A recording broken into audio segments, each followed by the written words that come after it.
Okay, so first of all, Fiona's introduced me. I'm from the Centre for Learning and Teaching. Probably if you were here for the panel yesterday, you know that I work more in learning and teaching than the digital world, but I do have a kind of special remit for electronic management of assessment, blended learning and digital literacies. And one of the projects that I've worked on at the University of Brighton is an institutional digital literacies framework. Okay, so I'm just going to, in this session we're going to just have a quick run through of the Digital Literacies Framework. It's going to be fairly brief and I won't go into too much detail, but I know that there'll be opportunities for questions afterwards and in the session this afternoon. And we'll just quickly go through the things that have worked well, the challenges that we faced, and also introduce the kind of next iteration of the framework based on the kind of review of the framework as it is currently. So first of all, I'll give you, in some sense, this is sort of a bit of a context to our whole approach to digital literacies. We started working in this area in around 2011, 2012.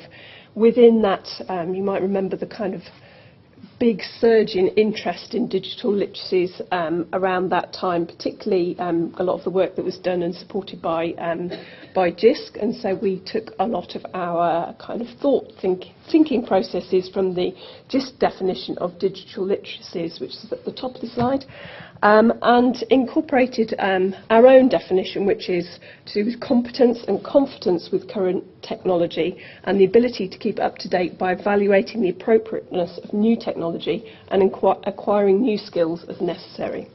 So you can see that we're kind of firmly within that kind of critical digital literacies approach, in that this is about sort of self-reflection and it's about evaluation of technology and picking up skills as necessary rather than kind of a very kind of just simple skills-based approach. And particularly just to highlight down at the bottom there, this was for teaching staff. We particularly wanted to make sure that this was part of our approach to blended learning, which was about making sort of decisions about whether to use technology with the kind of focus on student experience in mind. So just to introduce the framework then, it was we did a period of consultation through 2013 into the beginning of 2014 to kind of think a bit more about what digital literacies would be and how they could be kind of rolled out and put together in an accessible format.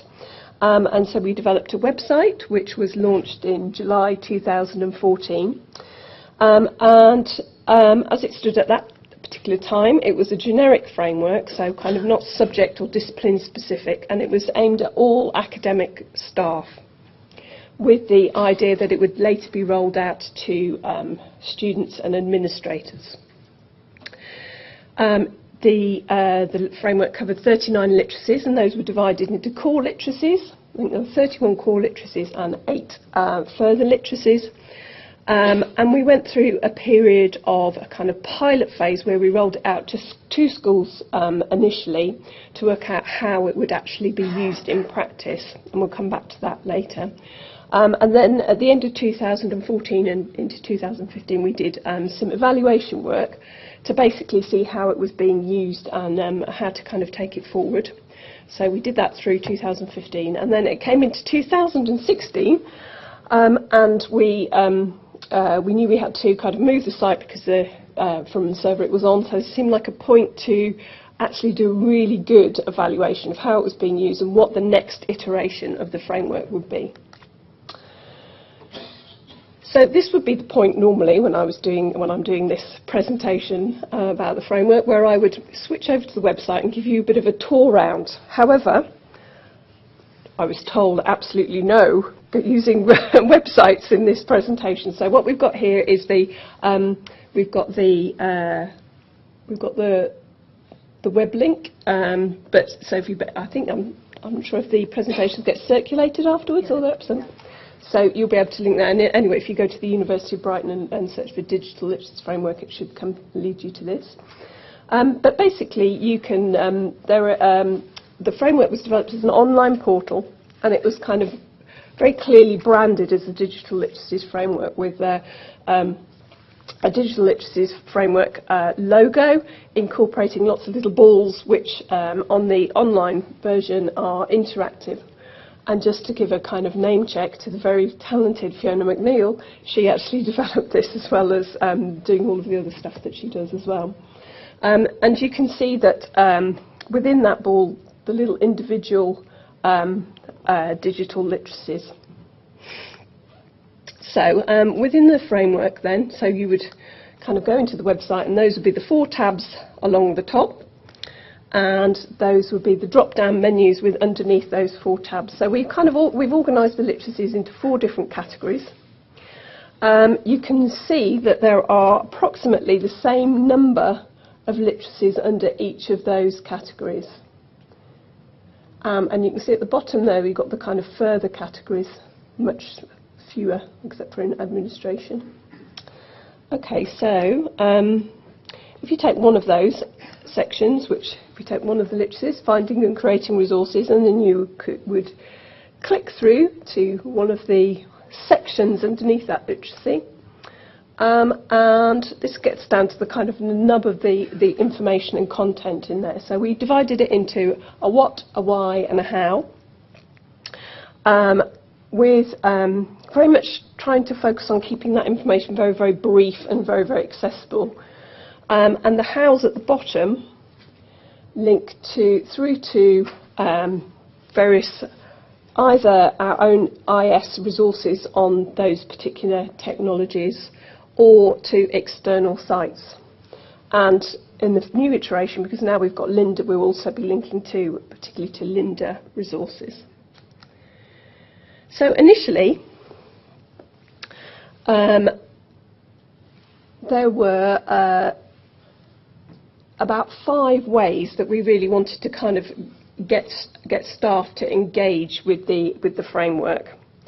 So through processes like staff induction, through staff development reviews that would check up on whether people had used the Digital Literacies Framework, and through formal training like the PGCE, the Postgraduate Certificate of Learning and Teaching in Education, Higher Education, and the EdD, which is our professional development route to the UK Professional Standards Framework, so D2 and D3. I'm hoping you know what those things are, but basically kind of the teacher training. And also through school level engagement with the framework. So we wanted to kind of get teams of staff to use the Digital Literacies Framework. And we chose a school level for various reasons, partly because of kind of resourcing in terms of supporting with learning technologists. It would be very difficult to kind of work at a course level because of the numbers of courses at the university, but school level made it a bit more manageable. So we asked schools to develop to think about the literacies that they particularly wanted to develop in their staff. And also we offered them a kind of 10-hour package. We'd offer them 10 hours of support time to put together whatever kind of staff development they wanted or needed to make that happen in their school. And we also put a series of tools together on the website, like kind of progress sheets, quizzes, and routes into the framework, which would support individual members of staff to engage with the framework and kind of track their progress on how digitally literate they were. And including in that, we also created some little a checklist under each literacy to help people decide if they were digitally literate in that literacy. So those things, I won't say we kind of cracked those areas, but certainly digital literacies are things that are now being incorporated into staff induction programmes. We're reviewing our staff development review process, and this is something that we're intending to see developed more in there. PG Cert and the EdD, we've got it in there. We'll be reviewing how we can, kind of embed it more, perhaps more authentically in those. But basically, those have all gone fine. School level, well, it didn't really work out quite how we were expecting, because immediately, in terms of organising these kind of development workshops that we're expecting, it almost immediately pushed down from school level down to course team level, and that seemed to be the level where staff were able to organise themselves to get together to undertake some training. And again, we were surprised by the kinds of things they were interested in. So they weren't necessarily interested in working systematically all the way through the framework. They were interested in particular topics that they wanted to know at quite a detailed level. And in terms of individual engagement, well, it seems again that staff were just not using the framework in the way that we'd envisaged, that they weren't doing that kind of moving systematically through, completing the framework, feeling confident about their digital literacies. They were dropping in, looking at some pages that they liked, and then moving on.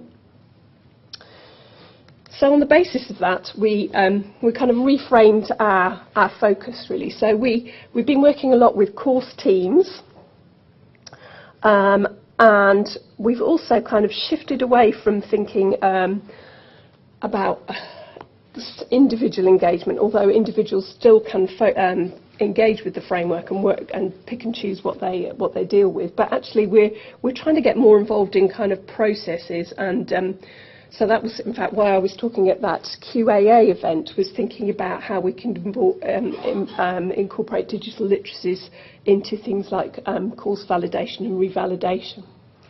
And that's something we're going to be moving into further and further, I think.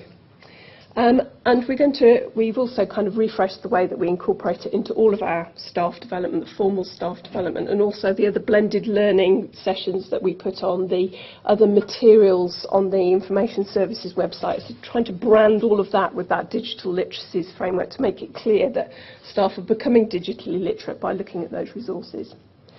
And we've also, so we've done a refresh of what the digital literacies are. We've kind of had a look at that long list of digital literacies and decided to kind of cut down, freshen up, revisit in the light of all the changes that have taken place in the last say 4 years. Okay, so normally this would be the point where I would go to that framework and show you the new website, but I haven't done it yet. So what we're going to basically show you is is just to give you some idea of the flavour of what this refreshed framework is going to look like. So first of all, it's a lot more streamlined, I think the word is. I wouldn't say it's necessarily smaller. It's smaller in terms of content, but I think it's more carefully crafted in terms of the way that the information under the literacy is organised. So we have got fewer literacies. We've gone down from 39 literacies to 20. And within those, if you remember, there's sections within each of those. Again, those are pretty much halved as well. So the way that we did this kind of culling exercise was basically to do a bit of a review. And the criteria for basically, we said, why does this literacy have to stay in the Digital Literacies Framework? So the criteria were basically, okay, is this university policy? Well, you know, we have minimum requirements about using the virtual learning environment, so that's got to stay in. We've got minimum requirements about e-submission, that's got to stay in. We're also trying to promote blended learning, flipped classroom, the things that would support that, we want those to be in there as well. And we also looked at the visits to the website to see what were the most popular areas. And combine that with kind of the interest in staff development sessions, and also within staff development sessions, the questions that staff raised, the activities, the things that fueled staff interest. So typically we do a session on digital literacies. We'll get them to do group work on the 4 categories. People doing the administration be like, yes, I think it would be really good if we put styles into our Word documents. There'd be a pause, and then it'd be, okay, what about communication and collaboration? And that group would be like, I think, why don't we use mobile? We get people doing mobile stuff, and then we could use Fuse, and I know somebody who's done this, and they were full of enthusiasm and interest for the stuff to do with tech in the classroom, learning and teaching, all of that kind of the stuff that was real, live, exciting to them, rather than the more slightly less exciting things to do with administration, and even possibly the nature of the University of Brighton, some of the stuff to do with research. So that helped us really, kind of refocus what we wanted it to be about. We also were aware of obviously this is the time, JISC was producing all of their new refreshed digital capabilities documentation. So I actually managed to find this on my desk, which is my sort of own mapping exercise where I checked what we were doing against what JISC was kind of publishing for, and this is from the teacher profile. And we're also, going forward, we want to think about how we can use this framework again in terms of the potential for these to be student digital literacy. So this wasn't a kind of the definitive thing that would make the literacy stay in or out, but it's like, what is this an aspect that could have a student-facing angle to it? So we've chopped down the content. And we've also realised that actually the framework, rather than being a self-contained resource that staff are going to work through, is going to be much more about a starting point. It might even work as a kind of list for course leaders to explore, to then go back to their course teams to discuss. So in fact, the briefer it is, the more accessible it is, because people are not necessarily going to linger over it in the way that we thought they might. So this has recently went through the Blended Learning Subcommittee and Learning and Teaching Committee. But you can see some of the key changes here are, well, if we just look at like administration, which used to have like a list running right down the page, we've now reduced that to 3 things, while there's much more emphasis on the learning and teaching, communication and collaboration and literacies, which is what staff were particularly interested in. The things that have been lost, it's quite interesting how quickly what we use changes. So, we had Prezi in there. Prezi's no longer in there. Vimeo. It's now like Vimeo. What's Vimeo? Can't even remember what that was. That was in there. That's gone. And things, in a sense, that we included because we thought they might be fun for people to find out about. Now we're much more like, okay, do they need to know this? So things like Boxer Broadcast. It's great fun, great resource. Does somebody in chemistry need to know about that? Well, maybe not, actually. And also we've done a lot of tidying up of things like stuff that was under keeping, to do with legality, about sharing documents, about copyright, was sort of spread over lots of different areas. And now that's more clearly a literacy in itself. So that's all under kind of keeping legal. So it's a lot more streamlined and hopefully a lot more useful. So, so the next steps are basically we're going to increasingly put it into curriculum development and find ways of doing that. We're going to think more about student digital literacies and how we manage this, and obviously we've got Linda as well, which is another route into thinking about digital literacies and how all of this is going to relate to the framework.